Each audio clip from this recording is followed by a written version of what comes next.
Eleobore Kofi, welcome. Thank you so much for coming. Thank you for having me.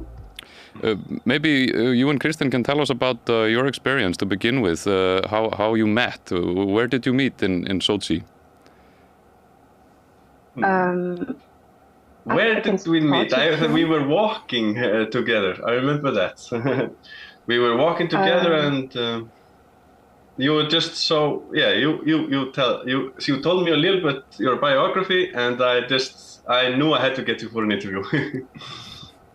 Yeah, we're discussing because Sochi was an event where young people of the world were coming together to participate to the youth festival. To the World Youth Festival, and then we're meeting so many different people at the same time, and in a very short period of time, you have to introduce yourself and have political conversation. And also, I think we were from the same delegation. We're very close in the delegation. I was often seeing you, so we had opportunity to talk and share our views on the world and on politics. And also, I remember talking to you about the role of Russia in Africa and all of that. So yeah. And you, I also knew that I had to keep contact with you because your politics were really good as well. And you, Eleonora, you were born in Africa, in Western Africa. Yes. Yes, I was born in Ivory Coast, which is a French colony, French ex-colony, but still very dominated economically and politically by France. So it's a neo-colony of France at the moment still. And then you moved to Great Britain. So you've been like you've been at the it's not probably impolite to say, but the bottom of the imperialist pyramid in the capitalist world system. You've gone from close to the bottom into the heart of the empire. Yes, I mean, I was born, my dad was from France, so I was born and raised in Ivory Coast with the idea that I will one day move to France, because there are actually I moved to France before to move to Great Britain. I just want to correct that. So I was raised in the idea that life in Ivory Coast wasn't possible, it would be too hard, it would be too difficult, so it was better to move to France in order to have a chance to have access to a better future. So to have access to education and a good job and all of that, you have to go to France because there's nothing to do in Ivory Coast. Even if you love your country, even if you're very happy living there, even if you love the people, you love the culture, but there's nothing to do.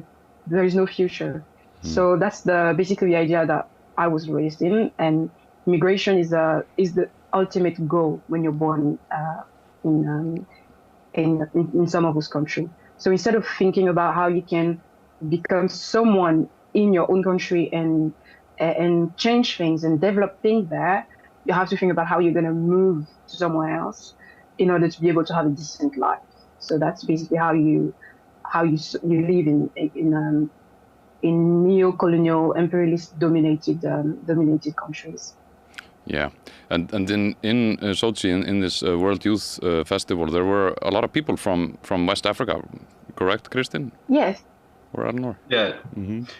Yes, I always I met Eleanor and some guys from other African countries. I really wanted to meet the guys from Burkina Faso, but they always eluded me. They were always I was always a little bit too late to meet them because if I was walking on the street, they were on the other side of the street, and I was busy and had to go somewhere, you know. But I'm very excited to talk to them and anyone from Africa because there are very many exciting things happening there, especially in the Burkina Faso Sahel area. I think now with the new AES, or Alliance of Sahel States. Before we go more into that, Kristinn, I'd love to hear you talk more about that. Could you, Eleanor, tell us, in not too many words, what is imperialism today, and how does it affect countries like the Ivory Coast? Well, imperialism is, if we follow the definition of Lenin, the highest stage of capitalism. So at one point, capitalism became so big it couldn't be contained in its own borders anymore. So it had to be they had to be exported. So it started in Britain, and that's where most of the goods of the world were produced, and it gradually became stronger and stronger, bigger and bigger, and it couldn't be contained in the British borders. So it had to be exported in order to become more profitable. So they started exporting capital, and in order to export capital, you have to dominate the market. You have to dominate all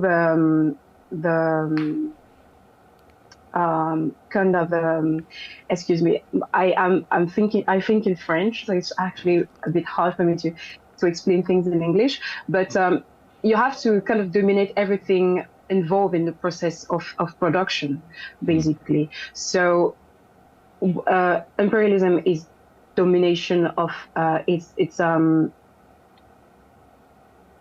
resources, it's domination of, exactly. So it's imperialism is when capital become monopoly. First of all, they have a monopoly, and in order to be able to grow, they have to export capital to sources of cheap resources, and also cheap cheap labor. So this cheap labor and this cheap resources, they're found abroad. They're found in underdeveloped countries, and those countries that are underdeveloped need to stay underdeveloped. So they have to kept, for example, to be dominated by war. If you conquer a country, you put a puppet president in charge of the country. You can be sure that to dominate the country economically, and to be sure to extract as much profits and resources that you want, without having anyone stopping on your way. But the problem with imperialism is that they have other imperialists to fight against. So it started in Britain, but it's not just a British thing. France had his own imperialism. Germany has its own imperialism. America later has its own imperialism. So they had all of those different countries that developed at the same time have to fight also for the same source of cheap material, cheap resources, and cheap labor, and that create also war between them. A big competition between them that can lead to wars, like we saw in World War I and World War II, that were inter-imperial war between those different powers that were fighting for cheap material, cheap resources, and cheap labor, but fighting to really divide the world between themselves in order to be able to be competitive and profitable. And in the so-called underdeveloped world, it doesn't matter to the underdeveloped world if it's France, or if it's Germany, or if it's the United States that's taking their resources. Ultimately, their resources will be taken. Yes, their resources will be taken, and they will be taken in the same way. I mean, if you ask a slave a nice master, which master you prefer, he will tell you no master at all. So it doesn't make a difference for us if it's French, if it's English, or if it's German. They're all exploiters that are there just to take advantage of first the population, and second their resources. And what would you say, Eleanor, if some people say that these countries, they've gotten independence, the colonial period is over, so isn't it their fault? Isn't it the African countries' fault that everything is underdeveloped? Yes, first of all, there were never true independence that was given by the colonial power. The people has to fight for it. So when World War I happened and World War II happened, and it even started before that. It started with the Russian Revolution, when a country made of mostly peasants and an underdeveloped proletarian managed to wage a revolution and kick out not only the Tsar, which was a feudal power, but also the capitalists of that country, and take power and build one of the largest, the largest union ever made, which was the Soviet Union, and the working class, the people were in charge of that. So it did inspire people around the world that were exploited, that were told that they will always stay backward without, if they didn't have European, if they didn't have the white men guiding them, they will always stay backwards. And the Russian Revolution proved that that wasn't true. You can build your own destiny outside of capitalism. You can build your own destiny outside of imperialism, and you just have for that. You just have to fight for it. So people started realizing that, and also fighting during the First World War and the Second World War, and seeing that the Europeans were not as strong as they pretended that they were just dying as well as anyone else. They were just human beings, actually, and they were not the super powerful and invincible powers that they were pretending to be. So all of that created a wave of independence in the continent that really inspired people to stand for themselves, and leaders started to emerge that were really inspired, that were reading Marx, were reading Lenin, were reading Stalin, and were really inspired by that wave of freedom that started with the October Revolution. Mm-hmm. So the powers then, the colonial powers and imperialist powers, has to pretend that they were doing something, and that they were like giving the people the independence because they wanted to be seen as progressives. But effectively, in reality, they couldn't do that, because in order to maintain their power, as I said, imperialist is exploitation. Imperialists cannot survive if they don't have access to those cheap resources and cheap labor. So they needed to maintain their power in those countries. So they pretended to give independence, but behind doors, they kept their domination, they kept their meddling, they kept everything as before.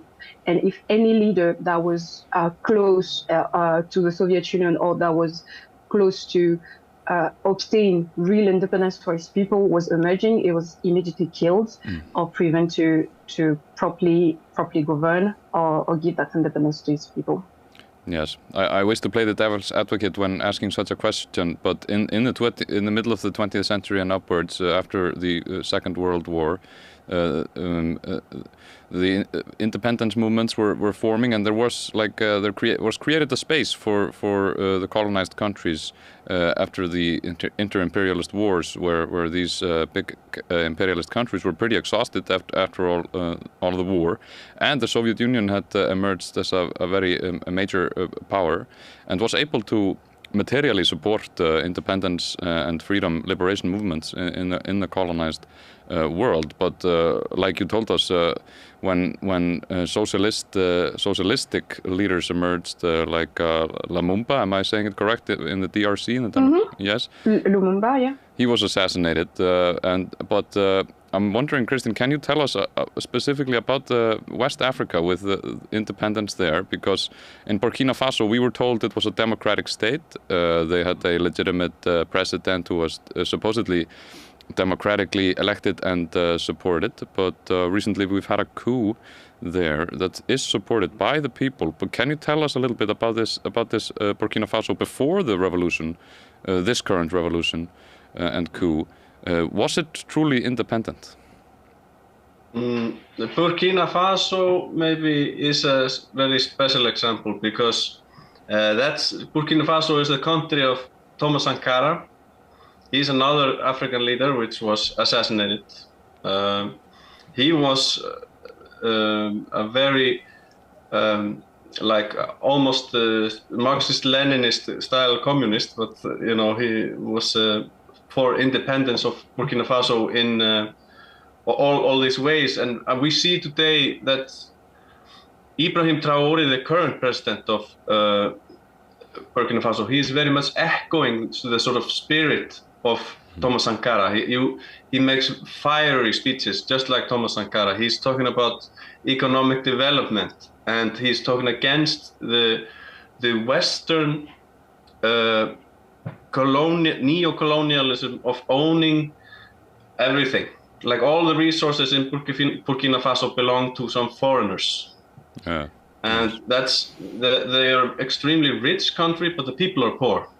So they're rich in gold and all this, but the people are poor. And Ibrahim Traore, the new president of Burkina Faso, he now is beginning to take away the exploitation rights for gold and these many other resources to give back to the people in Burkina Faso.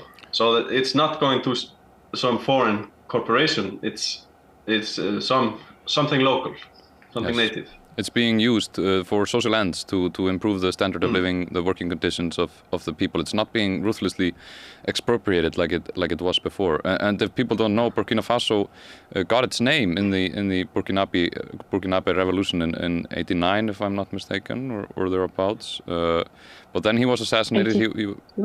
82. Maybe. Yeah. Then he was assassinated and deposed, and a puppet regime was put up, and the French got access to their resources again, to the resources of the people, and ruthlessly expropriated that. Eleanor, can you tell us a little bit about the recent coup in Burkina Faso? And we've seen similar things in Niger and in Mali, and they recently formed a union together, an alliance. Yes, because I think they understood that being together make us stronger. So Pan-Africanism has always been a thing that have been spreading throughout Africa since the post-colonial independence movement, and it was theorized by Kwame Nkrumah, who also theorized neocolonialism. So, I mean, it gives the name to a new phenomenon, neocolonialism, to the new phenomenon that was happening after the so-called independence given by the Western powers.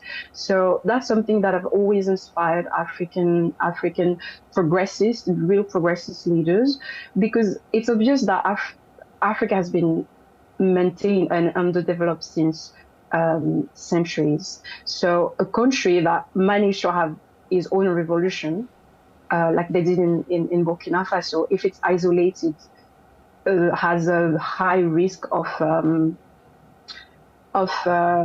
being overthrown, first of all, and secondly, of not being able to develop as well as it could.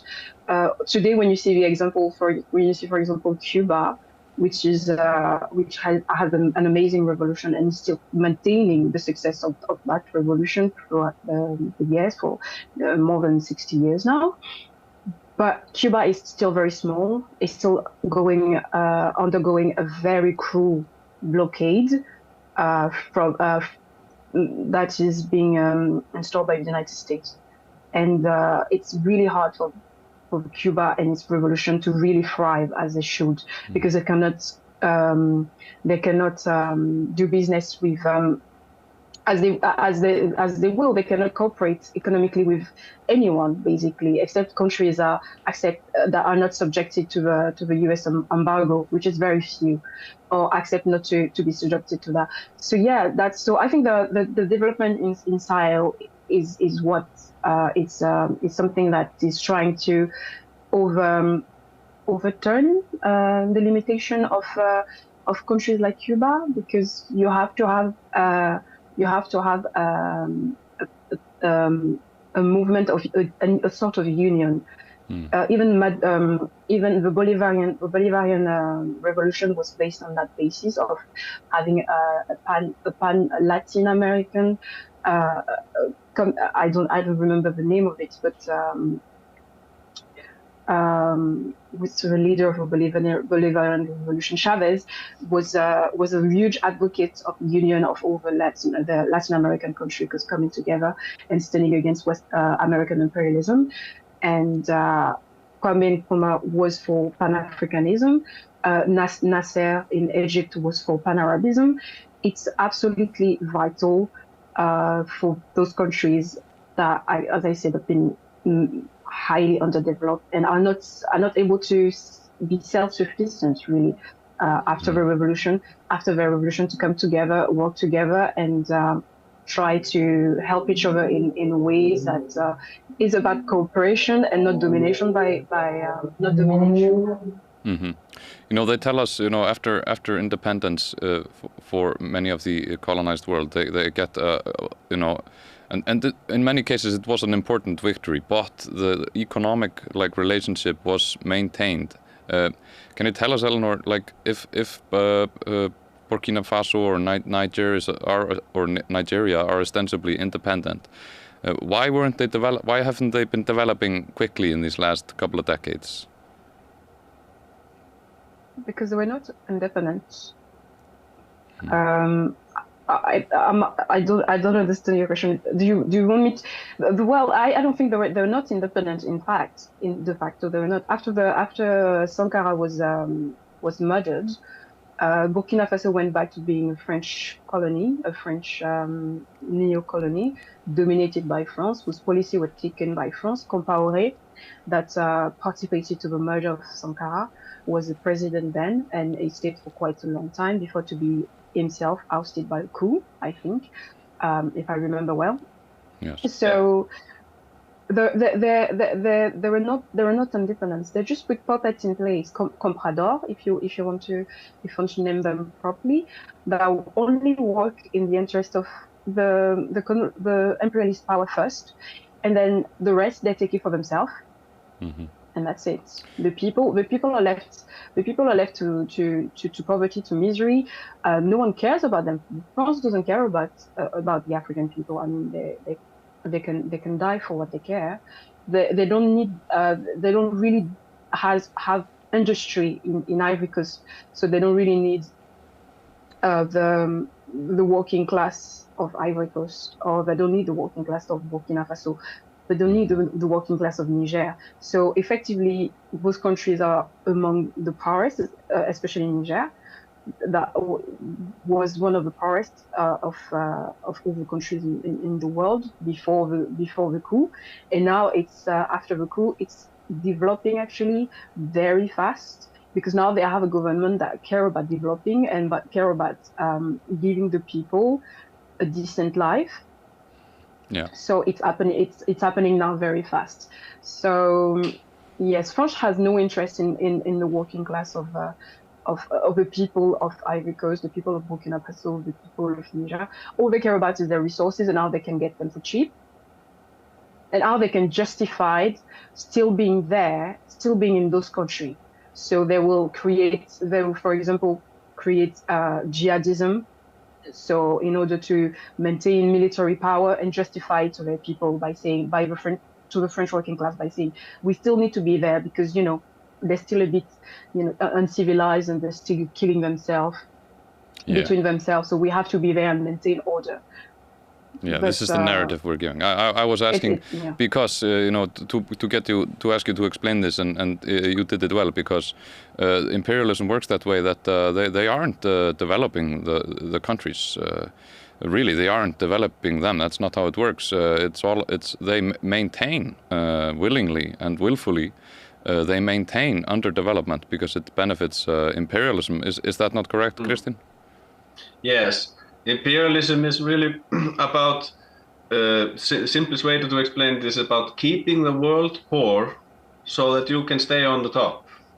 This is what imperialism is, and this is what is especially noticeable in Africa. You have these very rich in resources countries which kept poor and underdeveloped, and that's why I'm very happy to see movement like this in Africa.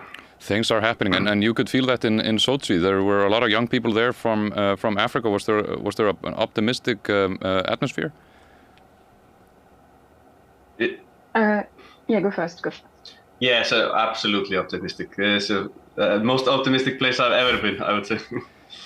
Yes, it was exciting, right, Eleanor? There people are feeling hopeful. Yes, it was really exciting, and to see that the young people wanted to stay on the continent and help develop the continent instead of leaving the continent, the African continent. I mean, that was really positive, because I grew up in a very completely different atmosphere when I was in Africa, and nowadays, especially in the countries that have taken the independence back. But even countries like Ivory Coast, where we still have puppet government, young people were organizing and were positive that, you know, the future will be as it is now in Mali and how it is now in Burkina Faso and Niger. That there will be people rising and taking back our real independence. So that was also really good. It is inspiring the people around the region. They see there are other possibilities. And can you tell us exactly? And yeah, sorry, go ahead. No, I was saying exactly, and that's also due to the rise of countries like Russia and China. China has been helping the continent economically, and now Russia is also helping the continent militarily, and giving another alternative to the people and to the government. So yeah. This is very interesting for us here, living in the Western world. You know, we are told that Russia and China, all they're interested in is brutal exploitation. You know, it's a projection of sorts from the Western imperialists. They're telling us to be very worried about China. They're telling Africans and people in Africa, African countries, that China only wants to rip them off and so on. But you know, even though there might be some, we're still in a capitalist world, there is definitely some, you know, exploitation going on. It's on way better terms. It is helping materially African nations to gain independence and sovereignty. Definitely, and there is what the West say to justify its exploitation and its war, and there is what people see on the ground. And I think the people of Africa are really seeing the difference between China and between Russia. During the coup in Niger, they were waving Russian flag and burning French flag because they've seen the difference. Because they have lived the difference between the two. It's not just changing a colonial master for another colonial master, but I think the people of Niger, Mali, and Burkina Faso want real independence, want to be in charge of their own country by themselves, but they also understand that they need help. They can't do it from scratch because they have been maintained in a very backward state. So Russia is offering help on really good terms, and they're willing to accept those terms, and they're willing to work with Russia. They're willing to make deal with China because it's advantageous for them instead of being maintained. I mean, if you see the difference of price between I think it's the precious metal that Niger produced. I forgot the name of it. I'm sorry. Uranium, I think. Yes. Uranium. Yeah. The difference of price between when the French were in charge of the mines and now that the government is in charge of the mine is like of 1,000% or something. It's incredible, isn't it? Like the French were buying it at a very, very small price, like literally nothing, having it for free. And now that the government is in charge, they can sell it at market price, like and deal as equal with other people. So I think yes, the people are not fooled by the language that the West use to describe Russia or to describe China, because they know they have felt, they have lived both, and they can compare. Yes. This is an interesting thing with Marxism.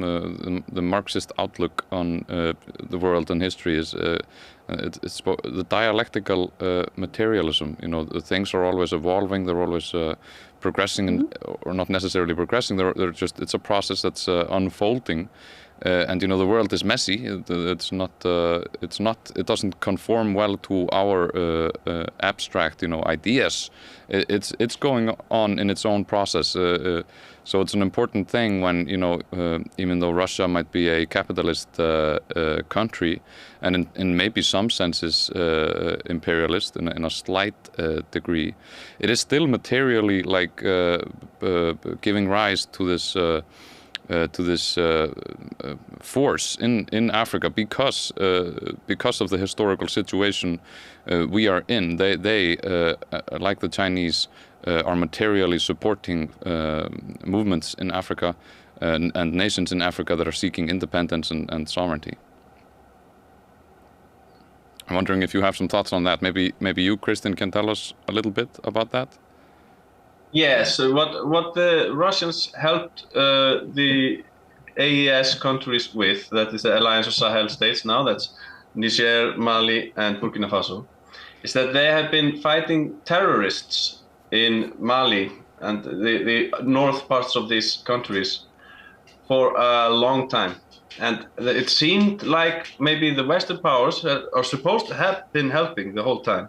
But it seems like after the switch, the guys who were helping, it starts to get fixed much faster. So were the Western powers just willfully slacking off in fighting the terrorism there to keep the countries destabilized or something? That's essentially what I think. The numbers are shocking, because when the war on terror, was beginning, the terrorism was way less of a problem in West Africa. But since the French moved in more troops and the U.S. moved in more troops, we've seen a very, very dramatic increase in the acts of terrorism. Because they are the one training them, and they are the one giving them the weapon in order to be able to destabilize the region and just keep maintaining their presence there and justifying it.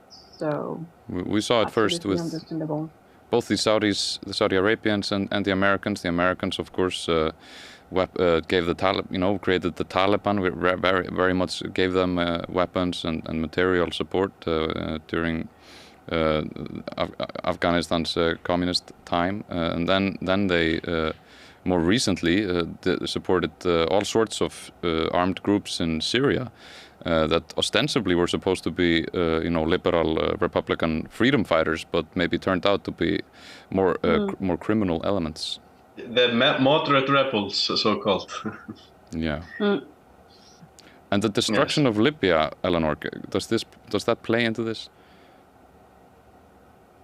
In the case of Libya, I mean, Gaddafi at the very independent. It is like what we're seeing today with the independence movement in the Sahel.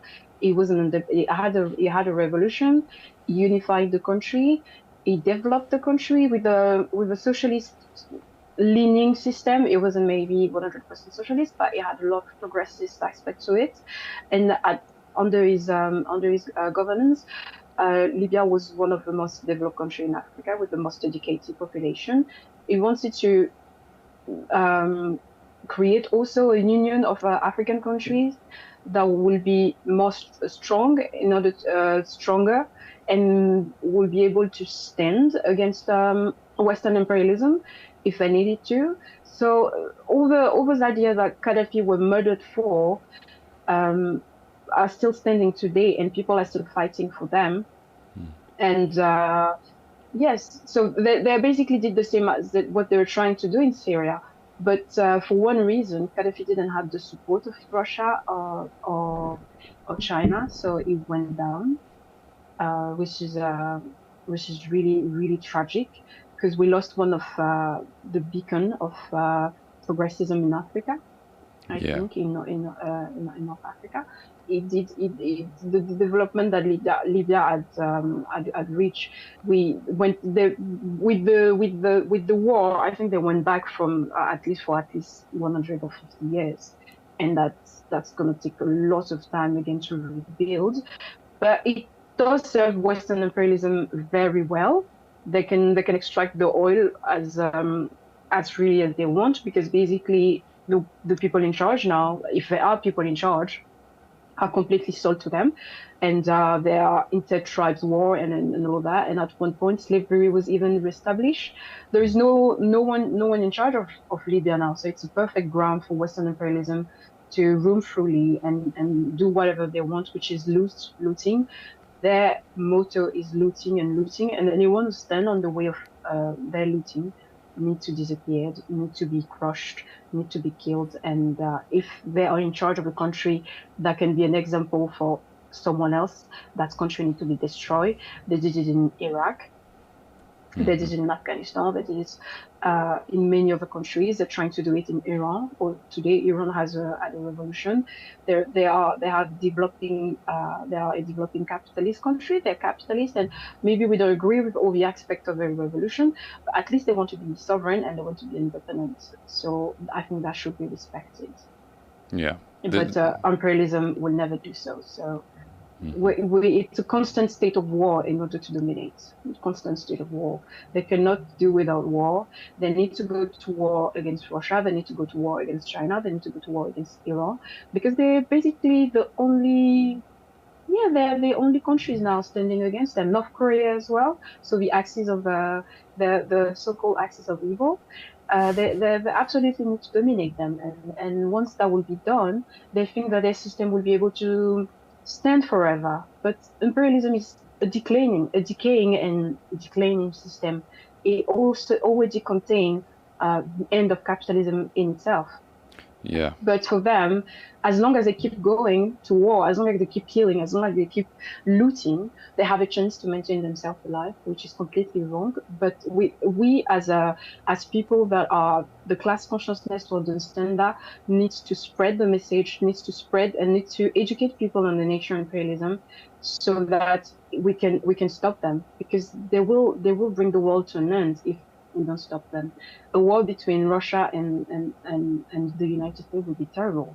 A war between the United States or the Western imperialism and China will be terrible for anyone. So we really need to organize properly and stand against them. That's why seeing so many progressive people in Sochi was amazing, because that means that there is hope. There are people organizing. There are people spreading the message on what imperialism is. And I don't think Russia has any imperialist aspect to it, really.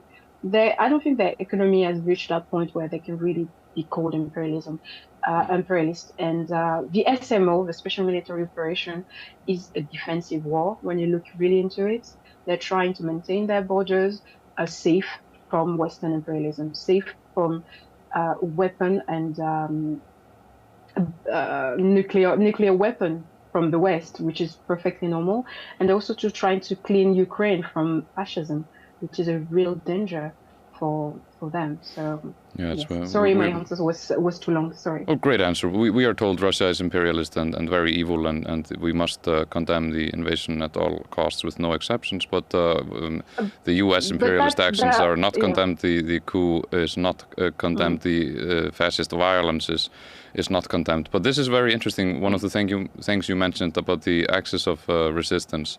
The only two nation states in the world today that are materially supporting the Palestinian struggle for independence and against genocide are Iran and North Korea. Can you go into that history, Kristinn? Why is this? So DPRK, or North Korea, Democratic People's Republic of Korea, they have a long history of anti-imperialism. Just from the start, they have had to fight the Americans head on, and the Korean War never ended. So they are in the fight. I hate to interject, but can you tell us a little bit about the Korean War? What happened there? So with the Korean War, the Japanese had colonized Korea and occupied Korea in the years leading up to World War II.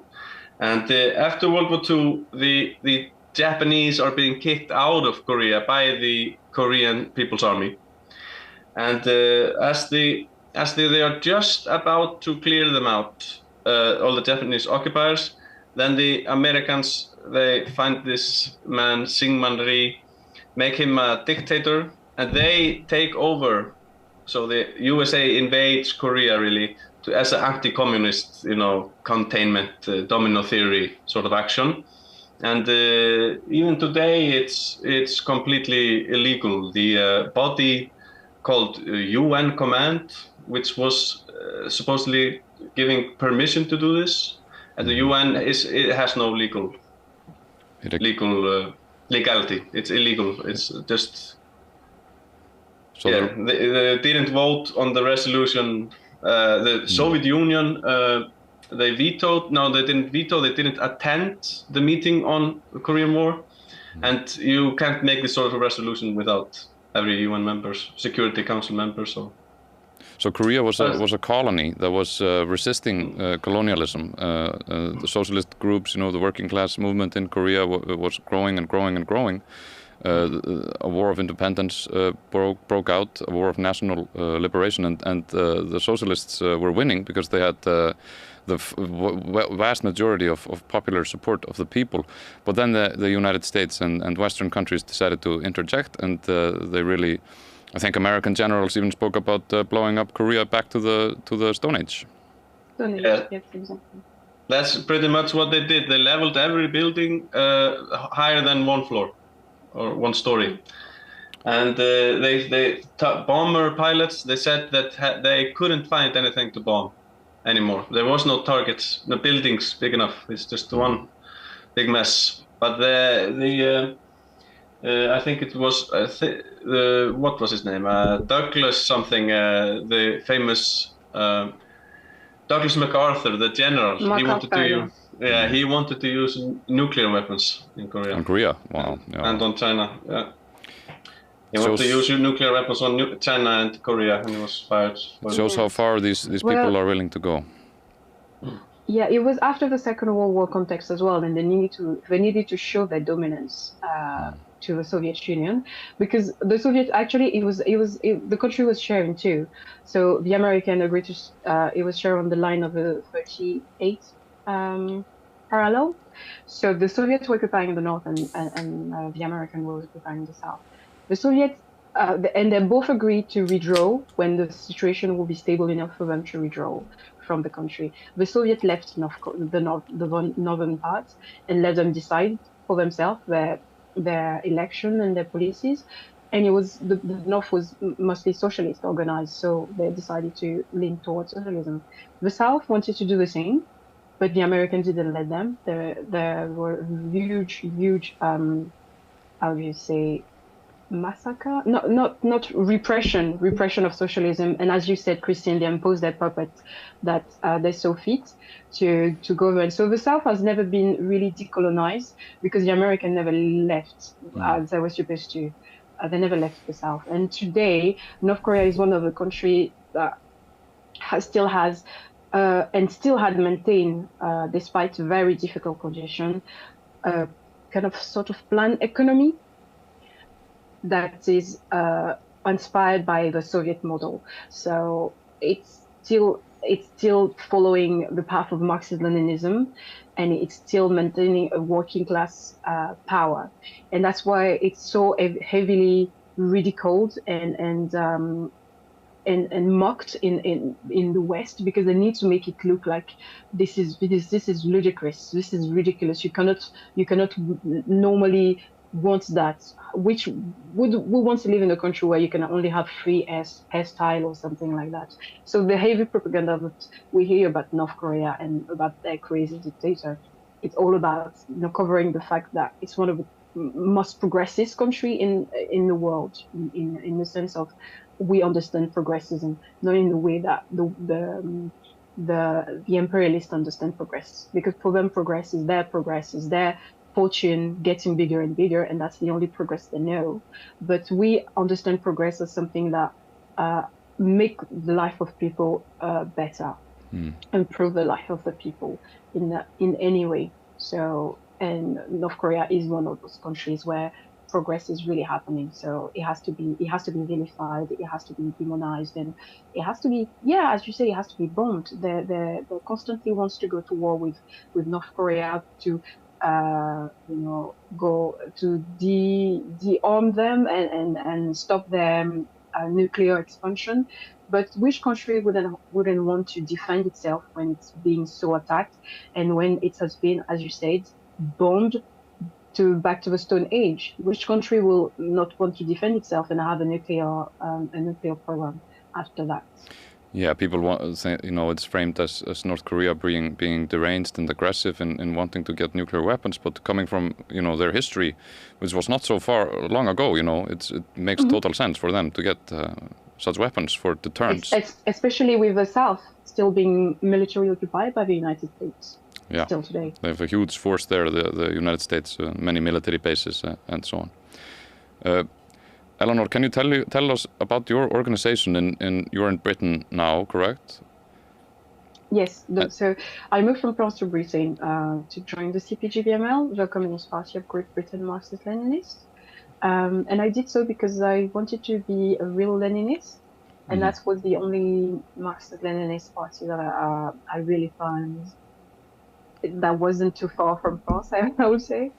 So I decided to join it and also be involved in the Corbyn movement. When I started really being interested in politics, the Corbyn movement was happening, and everybody was really sure that it will change Britain and into a socialist heaven or something like that. And I wanted to come and see that by myself because Corbyn was in charge of the Labour Party, which is a social democrat party, and we know as Marxists that social democracy is the worst enemy of the working class because it's a kind of a layer of illusion that stand between the working class and the capitalist. So instead of having and seeing a direct enemy, we confront it with social democracy. We make us believe that we can achieve what we want to achieve just by simply voting for the right person. And when you saw the huge movement that Corbyn had, you understand that this is something that's still very strong in people's minds, and that yes, they still have that illusion, and I wanted to come and be involved in that because I knew that it would be a defeat in the end. Social democracy never will be able to work for the working class because they have chosen their camp, the people that are in the leadership of the Labour Party, of the Union, and so on. They have chosen the camp of imperialism because they have a direct profit on maintaining imperialism.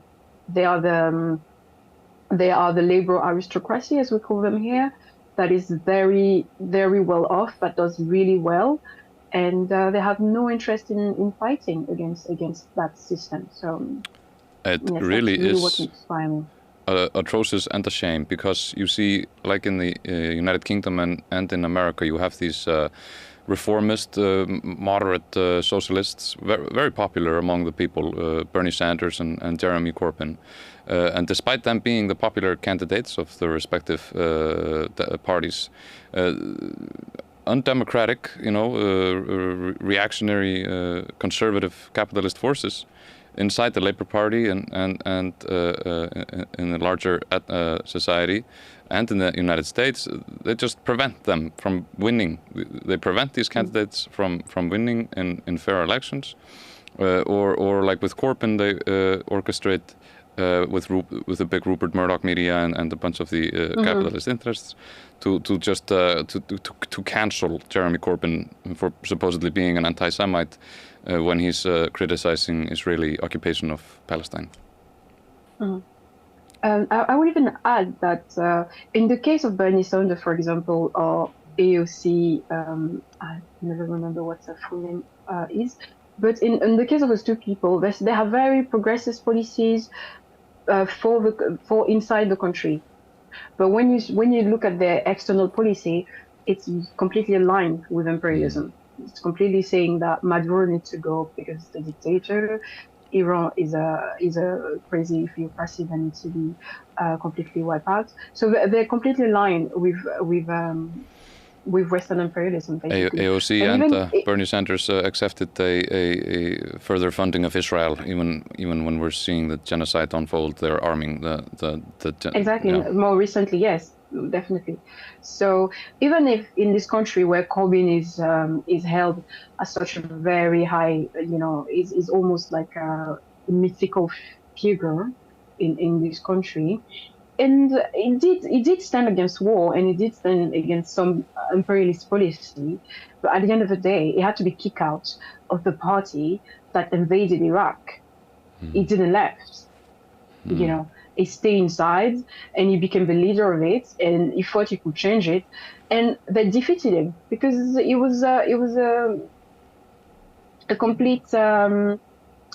Not lunatic, but it was a bit delusional. You can't change a system that is so embedded with imperialism from the inside. You have to create something new that really give the working class, first of all, educate them, second of all, organize them, and is able to give them back their power and help them seize their power. Because the Labour Party in this country is not that, and the Democrat Party in the United States is not that either. But those people are there just to maintain the illusion that this is the only way the revolution can happen. There is no, yes, there is no need to fight, or there is no need to organize, or there is no need to educate yourself. Marxism is over. It's a bit outdated. All we need is nice reforms in order to make the capitalist system a little bit better, which is completely wrong, and is playing the role of imperialism completely. It's interesting what you say, and these two things, that the inefficacy of social democracy to give us acceptable progress, give us better living conditions, to resolve the crises of capitalism, and the importance of Lenin as a thinker and as a socialist. I'm wondering if I can ask both of you, starting with you, Kristinn, why is Lenin and his writings so important? Lenin is so important because he is the one who explained. Firstly, he's very important in history. He was the leader of the Russian Revolution, but theoretically, his most important work is analyzing imperialism. He explained finally what that is, and why the social democrats in Europe were traitors, and why they were how that was no good. The German social democrats. And really, imperialism is a different system than just capitalism.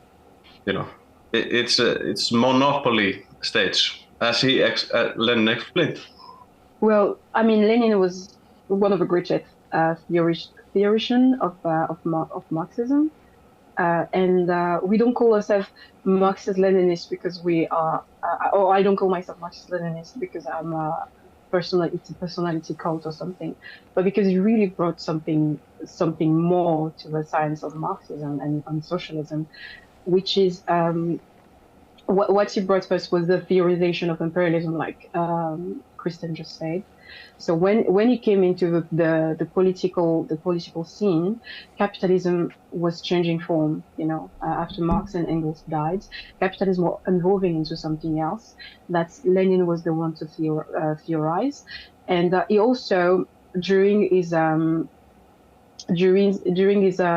political life witnessed the betrayal of the social democratic party, because the socialists or communists before were calling themselves social democrats when they started, and all those social democratic parties of the West were gradually giving up the idea of revolution and were becoming opportunist, revisionist, or just parliamentarist as well, because they had so many members. They became really big and really institutionalized, if that's a word, that they thought that the revolution could just happen by magic because they had the numbers. And Lenin was the one who was constantly fighting in his writing against that, against Kautsky, against Bernstein, against all the big opportunists in Plekhanov in Russia as well, that were standing on the way of the movement really to develop properly. And he also brought to life the idea of the vanguard party, of people that are really well educated in the science of Marxism, that are really well educated in the politics of what's happening in their country, how the science can apply to every little, because everything is political, isn't it? We live under the domination of capitalism, so all aspects of our life are affected by capitalism. So we have to be able to explain to people what is capitalism, to a level that they can understand, So they started by a newspaper where they will agitate and they explain basically, so why can't you pay your bill? Why your children can't go to school? Why is this happening? What is happening? So that the working class would be educated and understand what was happening. It wasn't because God wanted so. It was because an economic system was in place that was designed to maintain them in those conditions. So education of the people, having a vanguard party made of really well-read theorician was really important in what's one of the most important things that Lenin brought to the science. So I think he completely deserved to have his name added to Marx in that case as a Marxist-Leninist, because Lenin was the one who really theorized how to make a revolution and how to make a successful revolution that can be that can survive. Because when he was alive, a lot of he himself didn't think that Russia would be the country where the revolution happened in the beginning, because of what Marx has said before. He thought the revolution would come from Germany or from France, because those were countries where the advanced working class was. But gradually, by being involved in the movement, by seeing how the leaders of those movements were behaving as well, betraying, especially during the First World War, when they all supported their imperialist class instead of the serving their socialists, working the class. so-called socialists who had promised the so-called to, socialists, yes. exactly. Yeah. Exactly. Instead of asking the working class to turn against their imperialists, they say, no, go and fight for the fatherland or the motherland or whatever, which was a completely erroneous and destructive line to take for the movement. And Lenin was the one who saw that coming and fight against it and believe in the possibility of doing the revolution in one country and maintaining the revolution in one country, which is opposed to Trotsky, who was with the idea of a permanent revolution, and the revolution had to come from the West, otherwise it couldn't be maintained, nothing could be done, and we had to all be defeatists. So it really brought the idea of revolution to life for me. Yes, it's a very, very interesting historical process of what happened. Marx and Engels and most communists and socialists in the 19th century had expected Germany, or one of the more developed capitalist countries, to be the first countries to have a revolution. But what happened was that the underdeveloped world had a revolution first in Russia. And so what happened is that the capitalist world, encircled the Soviet Union. The Soviet Union was closed off from the global economy. The imperialist nations invaded. So you had this thing. If we could tell us, Eleanor, very shortly, we had this what has been called siege socialism.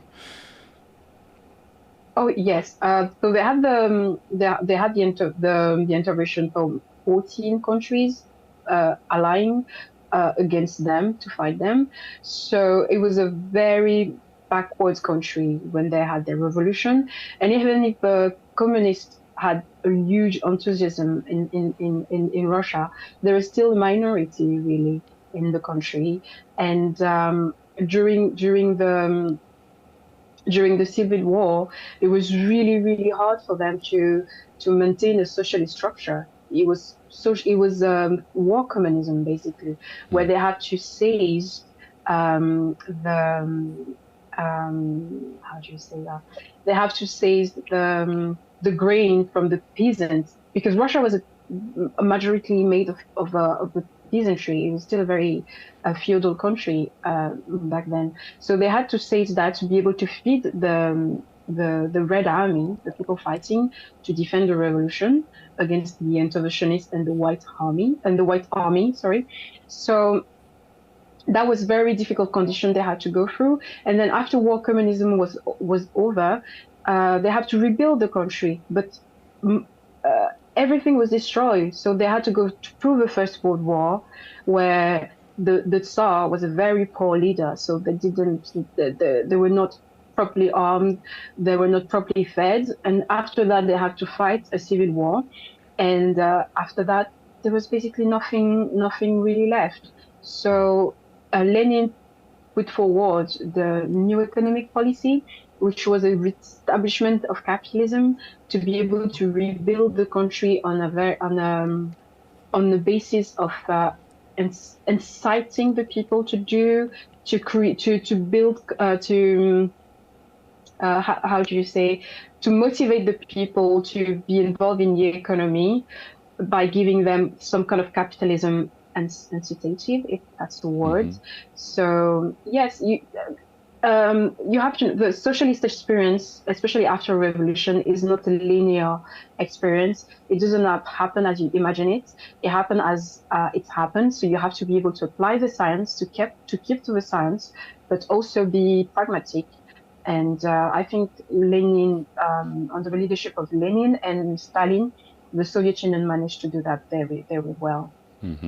You know, yes, Marx and Engels, they had expected, you know, capitalism would evolve the productive forces of society, you know, through its endless profit seeking and so on. It would become, in a sense, efficient at creating more profits, creating these means of production. But then they had to be socialized. But with the Soviet Union and the Russian Revolution, you know, there wasn't really that much of an industrialized economy to socialize. So what they needed to do was both win the civil war against the imperialist powers and the Tsar, and then they had to try to develop the means of production and socialize them at the same time. How did it go, Kristinn? This is very. There has never been any country so far. Maybe China has reached it now for a short period of time, but there's never been more economic growth than under Stalin. Anywhere, yes, in history.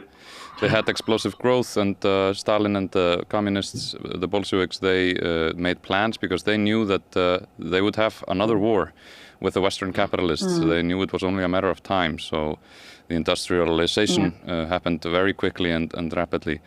But we could talk about this for a long time. It's very interesting. Really, education is probably one of the most important things that we as socialists need to be doing for ourselves, to educate ourselves and to educate each other. Because the fact is that if there is a housing crisis in like Iceland or in the UK, it is easily solved. It is not materially hard to do.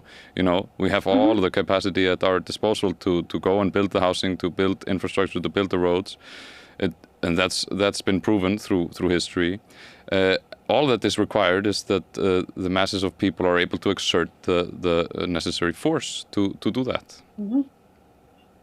Exactly. And even in the UK, you don't need to build any house. I mean, maybe you need to build, but there's so many empty houses that are kept empty because there's no profit to be made out of them. And there's so many, so it's the same for food, it's the same for clothes. Everything that is not profitable is discarded or thrown away. And you have people dying of, maybe not in the UK at the moment, but there are people that are going to bed without food because they're too poor to afford it.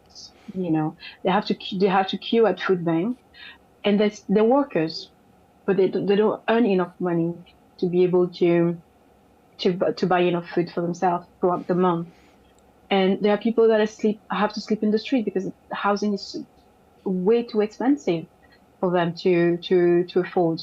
So we have all the means, we have all the resources available, but we cannot use them because we're not the one who own them.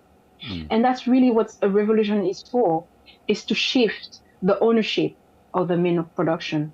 Is to make it so that the masses who create those resources anyway are in charge of them and are in charge of allocating them. Because the market has proven for centuries now that it's not able to do so. It's not able to respond to the human needs. So it needs to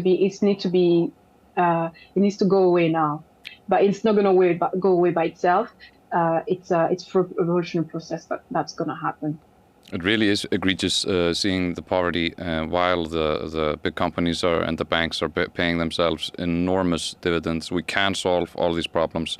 It's all a matter of us getting organized and conscious about it. Eleanor and Kristinn, thank you so very much for a very insightful and informative talk. It's been great. Thank you. Thank you very much for having us. We here at the Socialist Party send greetings to you in the Communist Party of Great Britain. Solidarity with the working class movement there. The world is ours to win. Thank you so much. Thank you so much.